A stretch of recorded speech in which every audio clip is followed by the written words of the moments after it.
eta orduan beste parte bada. Eta,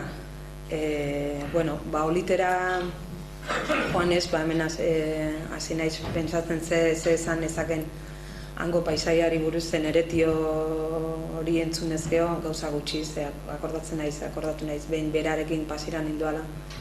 Es bonito esto, ahí cuando se ve un juez y eta berak, pero qué chorras va a ser bonito esto. Esto bonito no es bonito de San Sebastián o París, pero esto bonito esto no es. Eta horra azaltzen da, ez?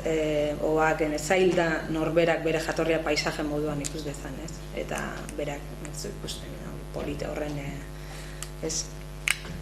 Eta berak beti egin izan du, kuriosoa da, ez? Baita txindoki eta gu daukan herriei, harriei eta mendiari eta zenbat izen ipintzen dizkiogun, ez? Eta oliten adibidez ez da beste izen, ez? Nire tiontza da onaino kanpo eta hortik aurrea monte, eta kanpo da landatzen den lekua eta monte da monte. Eta hemen pixkate paisajearen poetika edo behitzea eta ondo dago, baino askotan da kasu honetan Nikoliten ikusten dudana da paisajea politika ere badala, ez bakarrik poetika. Ze oine azkenengo urtetan ematen nahi da konzentrazion partelaria edo delako fenomeno bat. Eta da Itoitzko urtegia zutenetik, con permiso. Zulo bat lurretan eintze benetik. Handik pasatu zuten kanal bat Nafarroko hegoaldean zehar, eta olitetik pasatzen da kanal hori. Eta kanal horrek zer dakar, ura, ez? Orain arte uraren zain egon dira, ura, euria egiten duenean ura dago, eta ez badu urik egiten ez dago urik, ez da oin nahi aina ur dago ordainduzkeo, ez da. Eta orduan adibidez nire osabaren lursaila, zegoen, kanal hori pasatzen da leku baten da horrek hainbat lursaile hartzen ditu. Kanpo izango litzaken zea hortan, monte ez du hartzen kanpo. Eta kanpo hortan, herritik gertuago daudenak. Da, nire osabak hor bazituen hainbat olibondo eta maasti eta nire aitonak ipinitakoak, eta lehenengo gauza da ordaintzeak kentzeagatik, ez? Eta, pero biziosoa lanean egondan eta biziosoan eman dion hori kentzeagatik ordaintzea, ez? Hori da, buruan kabitzeztan gauza bat, ez? Eta orduan, bea bintzat derrigortu dute, eta, zuk hor baldin bako zu lur zaila, ordaindu behar dezu hainbeste uraren truke. Karo, ez batzu nahi ordaindu, permuta bat egiten dizute, eta ematen dizute monte hortan zea bat, eta horrez dago urik. Hor ura, euriaren ura dago, ez. Eta, honek dakar, adibidez oliten, azkenean berriro ia zea praktika feudalak, ez. Ia dana da enpresena, adibidez oliten gigante berdek dauzka zea pilo bat, edo jauntxoen inbeste terrenoetan. Behaiek ez dute hola gauza grabe bat bezala bizita juten dira pasiran ikustea, adibidez brokoli kanpo lursail kilometrikoak eta gauza kurioso bat bezala ikusten dute, ez? Edo lupuloa, edo eta berak hola admirazioz bezala zaten du, ez? 75 urte azketak gero eta gehiago hitz egiten du bere ama zena eta bere aita zenakin. Dana hola esplikatzen du, si yo hablara con mi madre ahora le diría que... Eta esaten du, si ahora le dijera yo a mi padre que hay maíz en el monte, me diría, pues estás loco tú o qué? ¿Cómo va a haber maíz en el monte? Itxuraz hartoa da gauzarik zailena ateatzen urik ez doan leku baten. Eta dalako konzentrazion parcelaria honen eta kanal horren uraren gatik edo zer ipinleike edo zein lekutan, ez? Eta oliten paisaia pilo bat aldatu da, eta egin hau aipatu.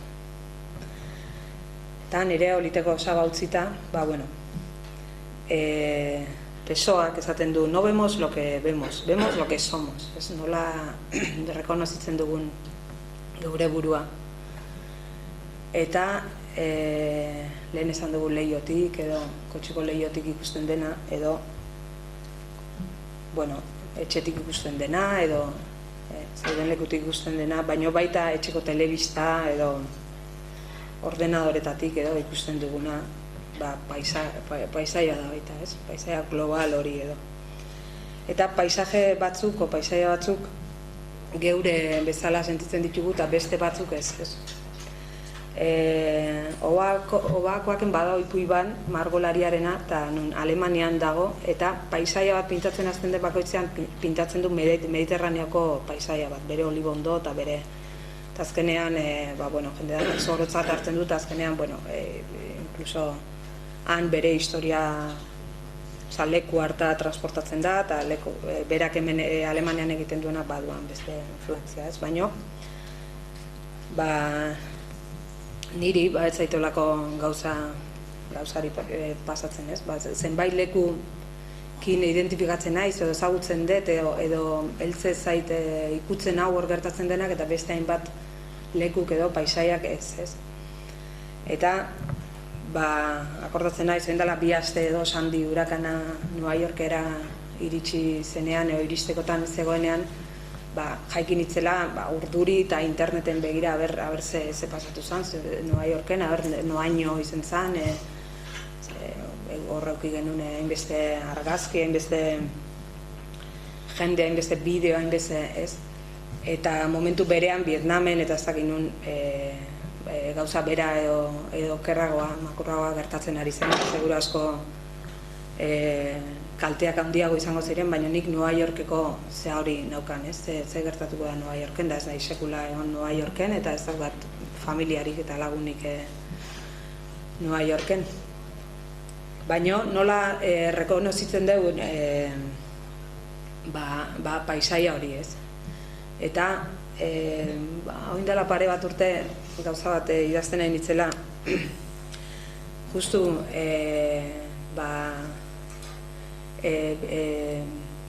beldurrei buruz eta txoriak beldurtzeari eta txorimaloi buruz daula, eta hitz egin nolako jende helduarekin daula, ia ze txorimalo, ze teknika zen honena txoriak usatzeko, eta hitz egin nun alakokin, eta kontatu zizkidaten batzuk.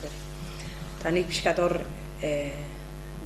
oin esan dudan, ze hau hortan ikusten nuen, ez? Itxura, baserritarrei kexek, gereziak, ez? Kexek. Gereziak, izugarri gustatzen zaizkio, baina zozoai eta belai are eta gehiago, ez? Eta orduan, gizon batek kontatu zidan,